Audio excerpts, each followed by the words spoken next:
Boris Johnson has been accused of failing to act to save 3,000 lives in London a year. Campaigners say that's how many people are dying due to high pollution levels in London. Dan Freedman reports for the Nightly News. Well, I'm standing right on the Marylebone Road where it meets Baker Street, one of the busiest intersections in London, and according to the latest statistics, also one of the most polluted areas in the capital as well.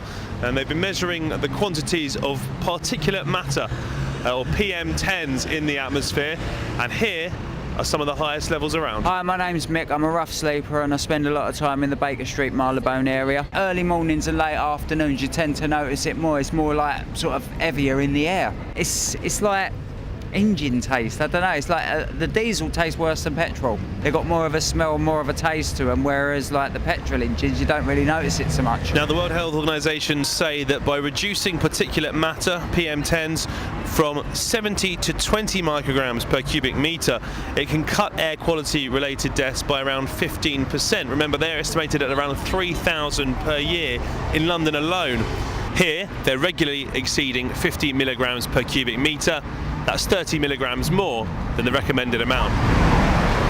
The Mayor's been criticised today for scrapping the extension of the low emission zone, the congestion charge in West London, and 6 monthly checks on taxi drivers' emissions. Diesel vehicles are some of the worst particulate offenders. Boilers and power supplies contribute as well. James Thornton is the CEO of ClientEarth. They're campaigning to get emissions levels reduced. London, surprisingly, is about the worst of the big cities in Europe. None of the other big cities have people dying like we do. London is worse than Los Angeles, which people think of as having really bad air. London is bad enough to be very seriously concerned Labour about. Assembly member Nikki Gavron says she's worried about the effects they might have on children. And there has been research which suggests that if you live close to polluted roads and you're a growing child and teenager, your lungs are irrevocably damaged. Well, we must check that out and we must do something about that. In the past, the UK's missed emissions targets and been granted extensions.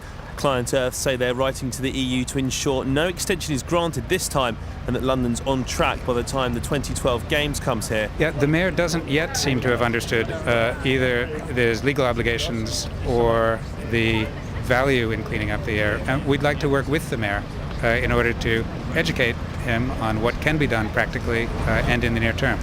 A spokesman for the Mayor says he's committed to improving London's air quality and welcomes today's focus on the issue. A strategy paper will be published later this year. Dan Freedman reporting for the Nightly News. And if you'd like to see how much pollution is in your area, go to